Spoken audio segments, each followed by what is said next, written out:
Welcome back. This week we're going to go with Tommy Lynch's Standard Drunk and Disorderly. This is a 4x long front hook as opposed to the shad wrap, which is the TP 650 most popularly used, with a 26 degree bend in the wedge head and everything. So this is going to be the standard with the 4x long. This fly doesn't need a whole lot of an introduction because it's probably one of the more popular patterns out there. So we're going to go ahead and get right into it. The back hook that I'm going to use on this one today is a Gami B10S. This is a size 2, and I'm just going to get a thread base down here. This is gel spun 100 as always, and get that out of our way. And I'm going to go with a flash blend. This is a hollow blend from I get this stuff from North 40. They got a pretty neat selection of stuff. It's their own little mix. Any sort of flash will work. If you want to do flash-a-boo, whatever, there's a ton of stuff on the market out there. Whatever you decide that you want to use, as long as you have some flash in there, you'll be good to go. I'm going to take a decent amount of this. I'm going to cut it in half and then double it up. And I'm starting a little bit back because I want to be able to get this tied in and then secured over top of the hook. That looks pretty good right there. Now I'm just going to go around all of this flash and then pull this up, and what this will do is help flare that out just slightly, and it secures it in place a little bit better. I'm going to take and trim this off. Whatever measurement you decide to go with, for me it's right here at the lever of my hook. I go straight up on that one. On the size 2, if I have a bigger one in the back, smaller, obviously I adjust one way or the other. Let me see here. I'm all out of sorts. There we go. Next up on this one, we're going to take, this is just some silver UV polar chenille. I'm going to get this tied in place. This is a color combination that it's a little bit off from what you typically see me tie, really. But this is one that I've used. I've tied this a few times and I've used this, and it's done well for me, so I figured I'd throw this combination out for everyone as well. But we'll get a little bit more into that the further we go. With this UV polar, same as always, 4 to 5 wraps, give it a stretch, make sure it's nice and secure. And then I want just enough for probably 3 wraps of rabbit hair on the front of this hook. So probably 3/4 of this back hook is going to be UV polar, and then I'm going to take a few wraps back just to get all the straggling material, to get it going back toward the tail of my hook. Now on this one, this is going to be a Chartreuse, and it's got pink in it and it's barred. The pink kind of disappears a little bit when it's dry and when it's on the vise, but when this thing gets in the water, the pink really pops out, and it gives a neat effect or a neat look to this pattern. So I'm going to tie this in, and you notice I have this, I cut that wedge in there, and then I have this going at an angle this direction. Usually I like to use the cross cut. The hide's a little more flat, it's not as bulky, and it wraps to the back naturally, just because of the cross cut to it.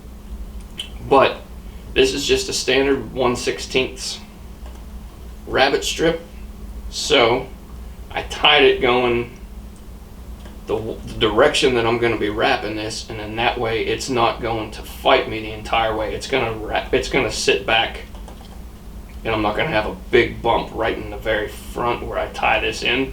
I'm leaving just a little bit of extra space here on this hook. That way I'm able to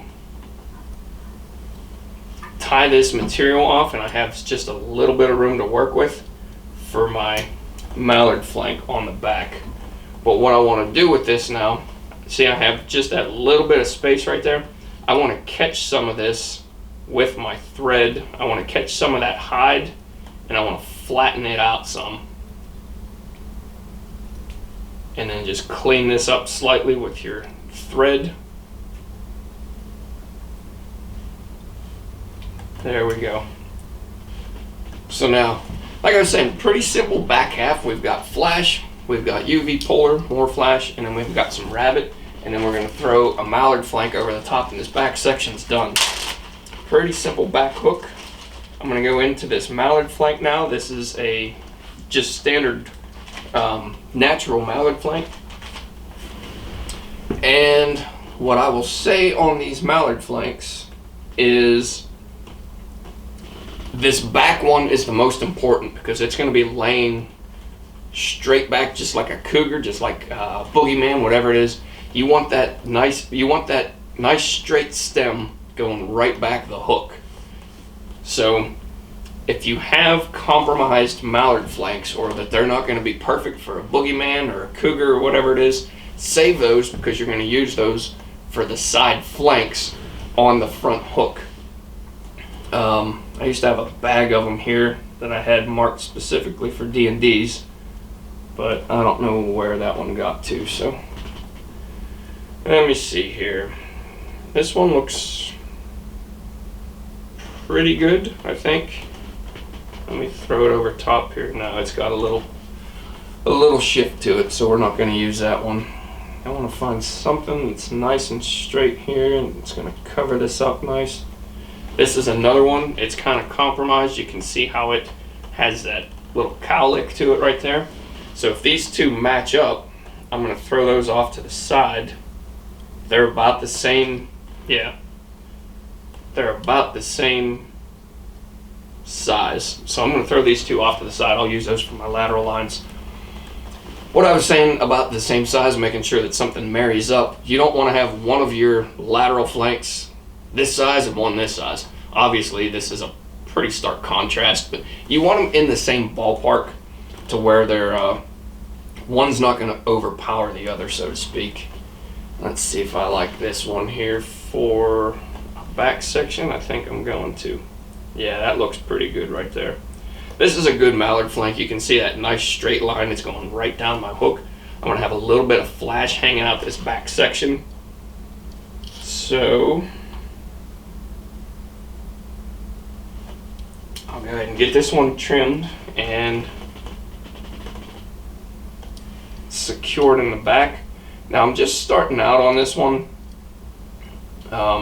Nice loose wraps, making sure that that stem stays right down the center. It's not going to shift on me or anything. That still looks pretty good right there. I'm happy with the way that's setting.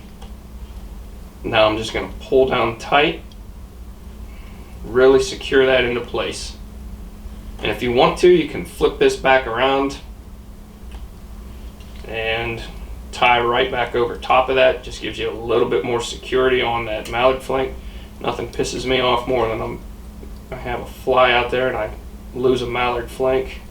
So that's a little bit of extra security. You really don't have to do it. If it's going to go, it's going to go. Most times what happens is they'll just break on that stem. You'll have a weak spot and it breaks. So having it doubled over is really not going to save you all that much. But if it saves one, I guess that extra 5 seconds of time is worth it.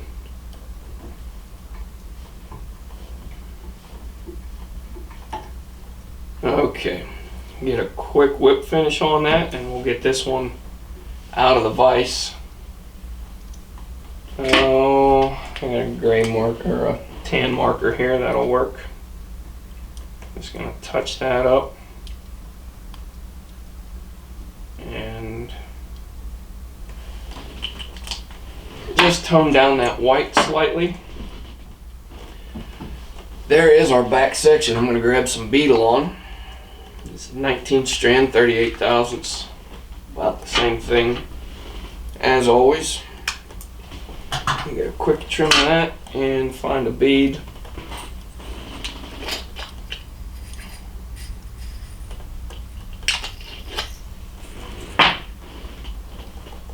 This is just a 3D bead from Hairline. You can use the 2 glass beads if you like. I don't really see it making a big difference one way or the other. This is just the one that's closest to me, so that's the one that's going on there. So there we go. There's the back half of the standard Drunk and Disorderly.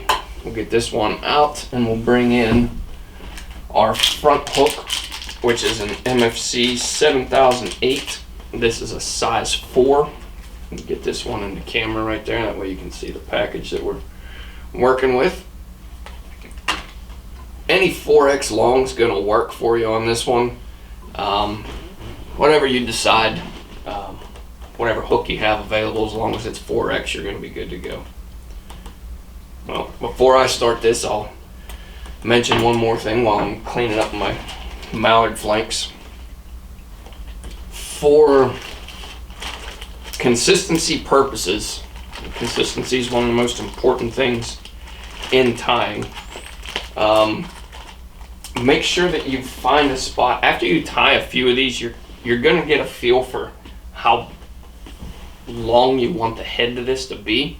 So you're going to get a feel for how much material you're going to need, where your reference point is. The way to do this reference point is I just find where I want my collar to start, and I start my thread right there. Now I know I'm not going to have any material going past that. I may get a couple of wraps or something as I progress later on, but that's a good reference point and a good way to help you remain consistent on your flies. Get this in here. As always, make sure that your wire's not doubled over or it's not crossed. Get a few loose wraps. Get our distance right. Same width. The loop and the bead are going to be about the same width. I'm going to pull that in just slightly. That'll work. And then we'll get this secured. Start working a couple of wraps up to the front. I'm going to stop right in front of where I left off, or where I started my thread, and then just double these over. Nothing new here.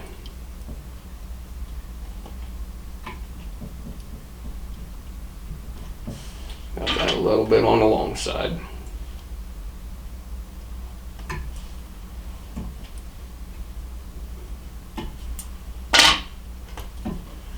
Alright, there we go. Get those all cleaned up. And then we'll get this in the material clipping out of our way. Now, I'm going to stop just short at the point of the hook on this one. We're going to go back to the flash. I'm going to grab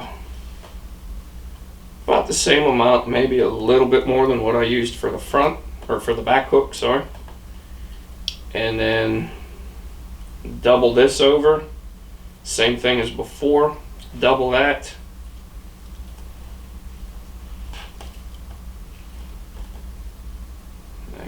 Few short ones in there that I don't want. Double that up, and then I'm gonna double this around my thread once again. Get that tied right on the top of the hook, and then just give a few wraps toward the back. Same as before, I'm gonna go around this and just flare that slightly, and then 3/4 of the way back the Mallard flank, I'm going to go ahead and trim that flash right there. So now we're going to finish up a skirt on this one, or we're going to tie a skirt in, I should say. Same thing as before with the rabbit strip. It's going to be the same color. I'm just cutting this notch in here. There's 1, 2. Now I have a nice slender portion to tie in. And then I'm working this away from the hook in the direction that I'm going to tie this in. So the angle is going to be going. You can see this naturally. I mean, it's already If I tie it in straight back or if I tie it in toward me, what's going to happen is it's going to want to fold over on itself, and you're going to create a kink right here in that first tie-in point, and it's going to add a little bit of a bump in that back half of your fly. So now make sure that all your flash is clear, and get one wrap, secure that in place, get a second, pull down once again, and I don't think I want a third in there. Yeah, what the heck, we'll do a third. Upon further review, third looked pretty good. Alright, get that out of the way, and then same as before, I'm going to peel all of this stuff back, and I'm going to make a couple of wraps over that last wrap of hide. That way it peels all of that material. There's a thumb. It peels that material back into the skirt section and covers up your connection a little bit. I got some of that flash wanting to travel on me, but that's alright, I'll grab that later. Or I'll just do it now because it bugs me. Can't help myself. Alright, back to the UV puller. If you want to on this one, this is a good one to throw in a rattle. Anytime you use UV puller, UV puller is a good material. Anything that has like a thicker body, if you're using like a straight ice dub or a pearl braid, it's not going to work. It's just not going to do what it's not going to cover up that rattle for you. This is a good spot. You can throw a little glass rattle on here. It's a nice little addition. We're going to skip that step just so I can save a little bit of time on the video, but maybe I'll throw that in on like a tie-in tips or something one of these days, throwing a glass rattle onto a pattern. Alright, that stuff's a little funky there. First wrap may be a little off, but we'll clean it up. It turned out alright. It turned out alright. Alright, we're going to work our way up to the front here. I'm going to leave just a little bit of space. I know it's tough to see because it's the same color essentially, but I have just a few wraps of my white thread that I originally tied in for my reference point still showing. And then I'm going to peel this back, and once again I have it going back toward the back of the hook. There you can see. I'm a little bit past on those first initial wraps, but we're still in good shape. We're going to have plenty of room to put our collar and our deer hair head on. So now what I want to do is back with another section of this flash.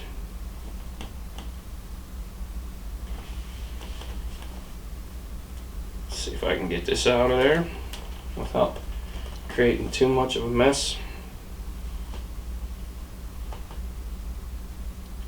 Another section of flash, double this up, cut it in half, and then we're going to double it again around our thread.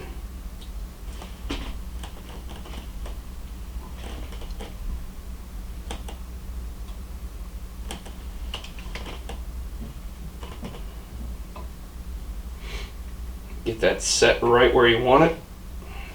Bring it to the back and secure it. Then I'm going to stop this halfway back, this back section, or my second section of flash. That way it's kind of running right into it.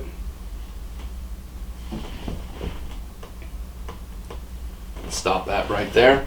Now this is where I was saying before about these mallard flanks. If you have some that are compromised or not exactly straight, they're not going to make the best ones for a boogeyman or a cougar, this is the spot to do them.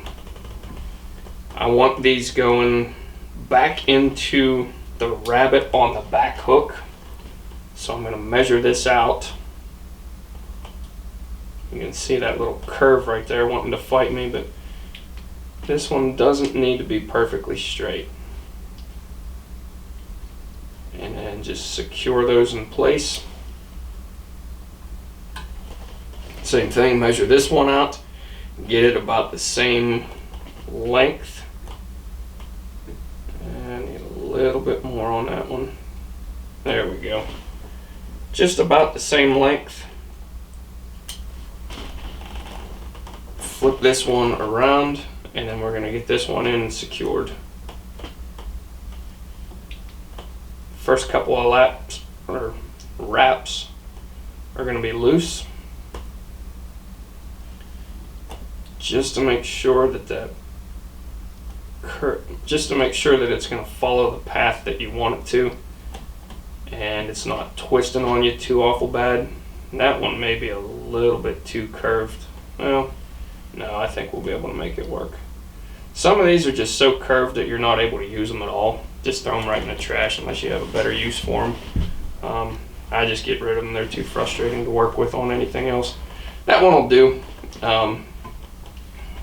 It's going to be all right for this application.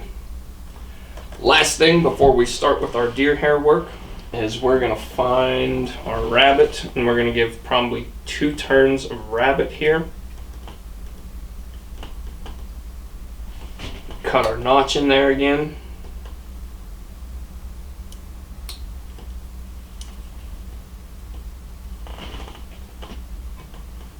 And we're going to go 1, 2, just secure that in place.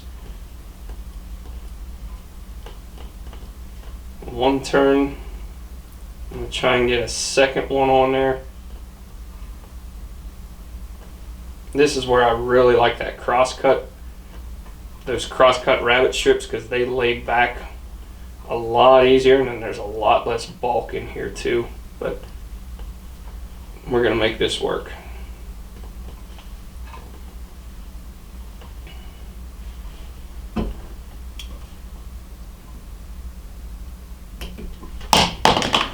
I thought so. Thought something fell off there.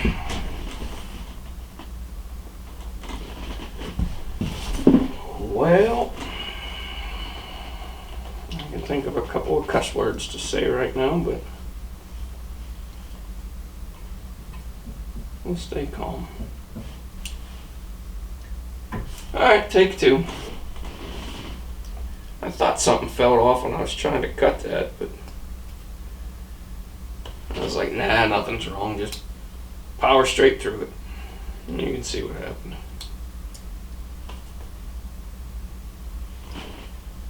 Okay. Once again, we're just going to get these wraps of rabbit in here. 1, and then a second.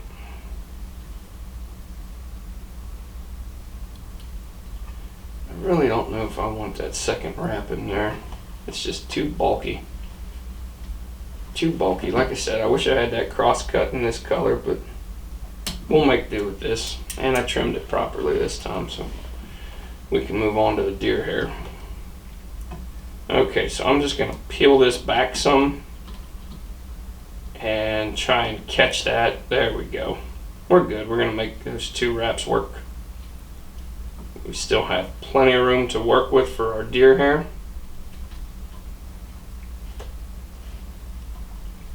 Just a little bit of a bump there, but that's fine. Go ahead and whip finish, and we're going to change over to our 200. On the gel spun 200, I'll wet that material a little bit so it slicks back for me. Get this 200 tied in and work its way back to our tie-in point for our collar. I'm just going to try and flatten that out a little bit more now that I have the 200 in there. So now onto the collar. We'll bring our stacker in. Switch out scissors if I can find the other ones. Nope, looks like we're going with these. Alright, if you watch the tying tips video on deer hair, I went into a ton of detail on the different heads, the different styles. I talked about not using the collar for part of the head, and I'm going to remain true on that. I still don't like doing that. So this one's going to be strictly a collar. Good amount of deer hair in here. Go ahead and get this in the stacker.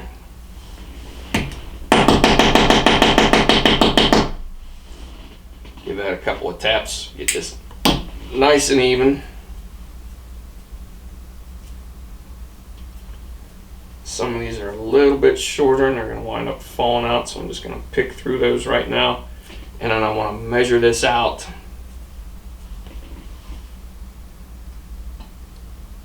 to where the length of my collar is going to be between the point of the hook and the barb. Now I'm going to take this out right here, and I'm just trimming all of those tips off, so it's nice, or all of those butt sections off, so I have a nice square section to tie in right here for this collar. I'm going to get a loose wrap around there, start to pull this down, get a second loose wrap. You can see it's real, that thread's starting to disappear, and then a third. Spread that around. Now I'm going to work right through this section here.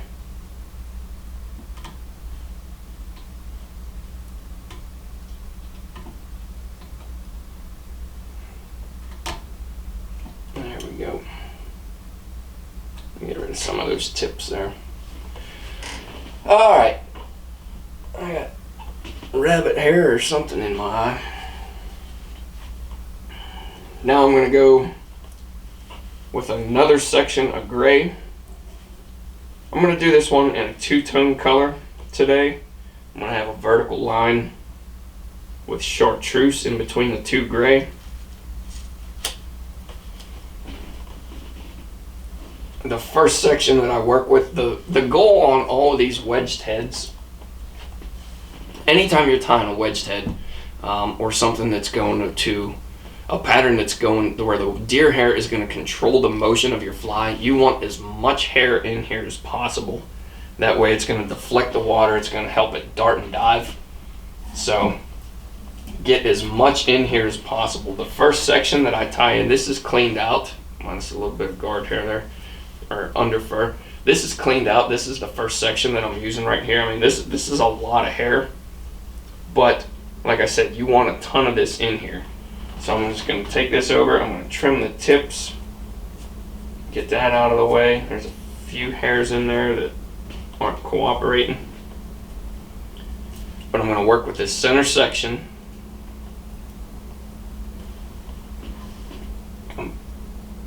Set this right on top, find the center of this deer hair, and I'm going to travel right around. 1, 2, it's starting to flare. I'm going to get a third. Now before I really pull down tight on this, I'm going to work this around the hook, grab this back section, and then pull down, and you can see that stuff flare. Work our way right through this.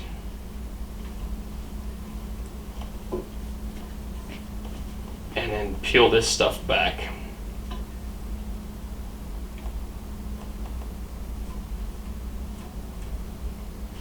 Get that stuff peeled back. We've got maybe 1/4 of an inch to work with here. It's going to be plenty of room to get this chartreuse in here. I'm going to take a little bit less than what I worked with on the gray.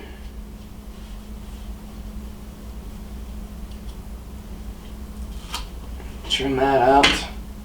Like I said, just a little bit less. I still want a decent amount in here, but I don't want as much as I had on that back section because I'm still going to get a little bit on that front as well.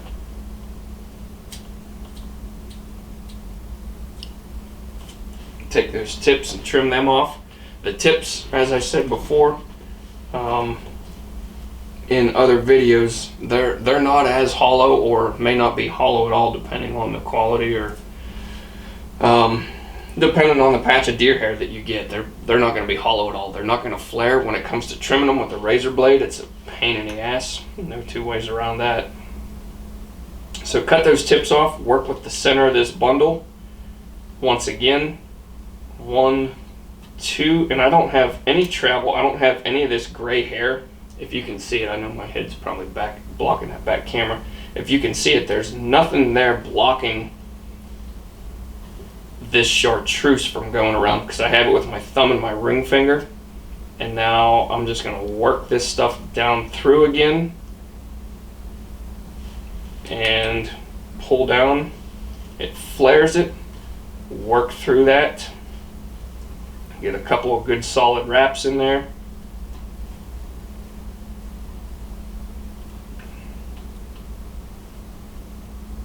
You can spin this one as well.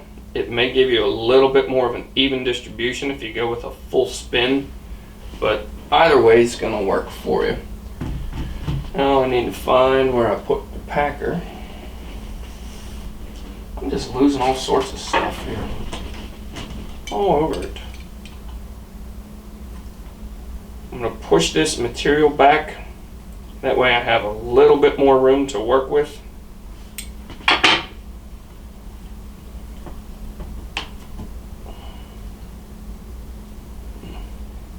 Stuck myself. Alright, you can see we have just a little bit. We're right on top of this. Just about right on top of the eye, but we still have plenty of room to get our deer hair in there. We're going to take a little bit less on this one. Not a lot less, so we're still going to have a decent chunk of belly hair on this fly. Spread these tips out. I'm going to work this right through here.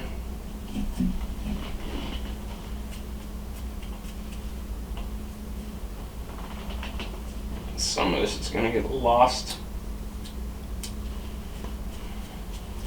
Some of that's going to get lost just because some of the fibers were a little bit shorter.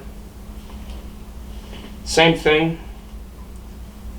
You could try to spin this one. The head's probably going to, or the eye of the hook's probably going to stop you slightly.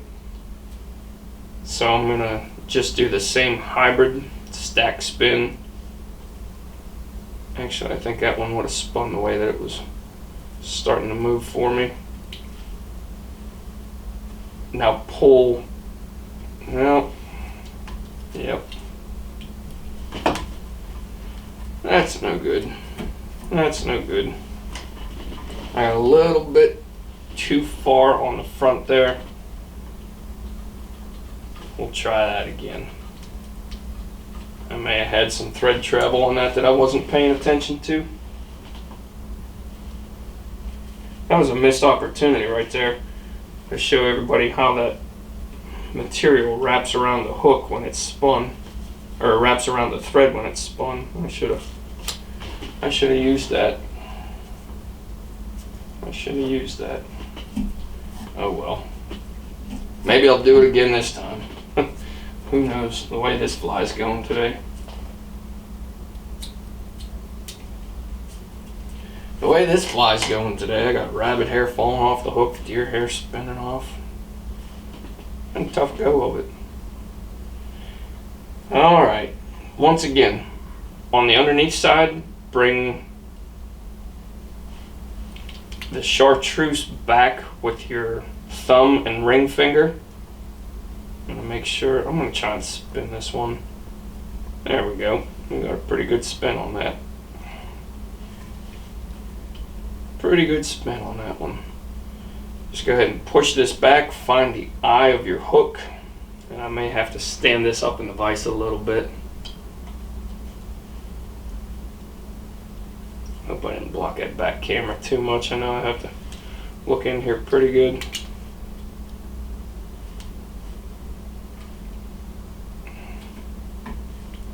Yep, I may have to stand this one up. I got that in there pretty good. run the packer back there. Clear that eye out a little bit. Like I said at the beginning of this, the goal on these wedged heads is to get as much hair in there as possible. You want this thing to be so compact because this is the driver of the fly right here, is this wedged head.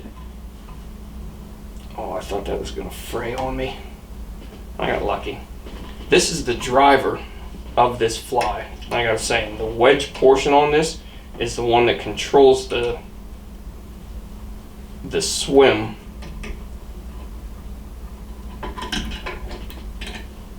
on this pattern. There we go. Got that out of the way. Okay, before I start trimming this, as always, I just take this comb, I run this through here, just clean this out one last time, and then I'm going to spin this in the vise, or I'm going to spin my vise toward me. It's easier for me to trim these wedged heads when I'm looking straight at it. So I find the eye of my hook and I just work my way, just a rough cut, getting the general outline. Just work my way right through this, and I'm aiming toward the tips of my collar. Now that I have that one through there, I can go a little bit more aggressive, just getting that overall shape, and then flip this around. Remember that you're not working on a 26-degree bend, so don't go cutting as aggressive as you typically do. With that, you're not cutting on an angle.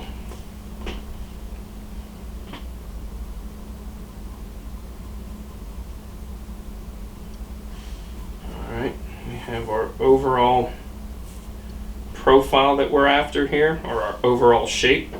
Now it's really thick on this wedge section, and I don't want that wedge thick. I want it pretty thin, so I'm just going to get a little bit more aggressive as I go through this, now that I have the shape that I want.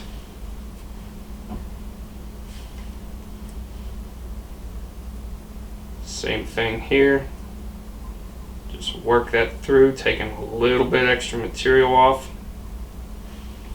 And we're starting to get where we want to be. Now,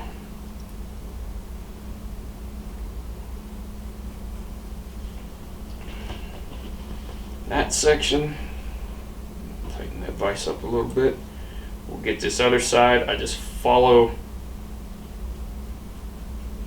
I find the eye of the hook with the flat section of my razor blade, and I follow that back. That gives me overall shape that I want on this. Now that I have it, I have the shape that I want for the most part. Now I'll start doing the fine tuning on this trim.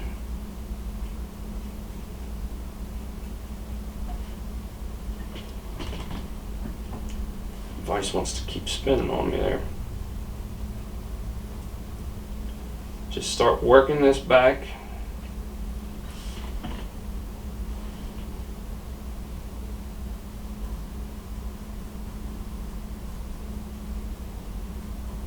Getting rid of any of this excess that you have through here. Any of these hairs that you don't like that are a little bit longer than what you think they should be. We're just working our way right through this.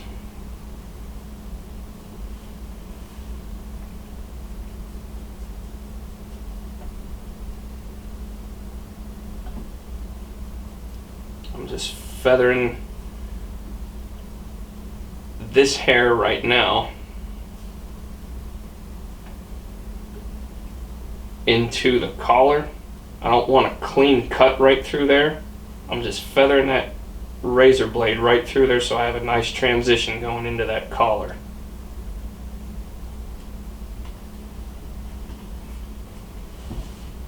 Same thing on this other side. Just feather this right through, and then I'm going to stop that right there. I'm going to make this a little bit more slender. As you can see this right here, it's got a decent wedge to it, but it's still a little thicker than I want it, so I'm going to cut through that a little bit more before I call this one good. But I'll save you guys the agony of watching me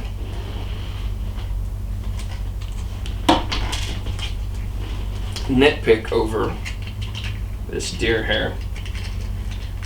Last thing, well, not the last thing that I'll do on this one, but this will be the last thing that I have on the video, is I'm just going to take some Loctite gel.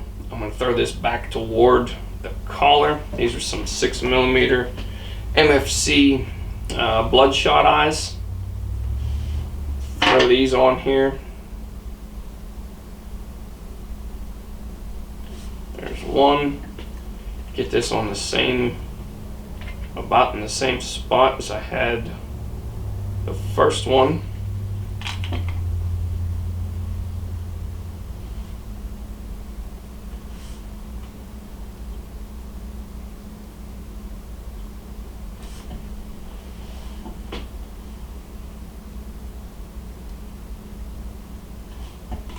If I'm lucky, I'm not going to glue my finger on here.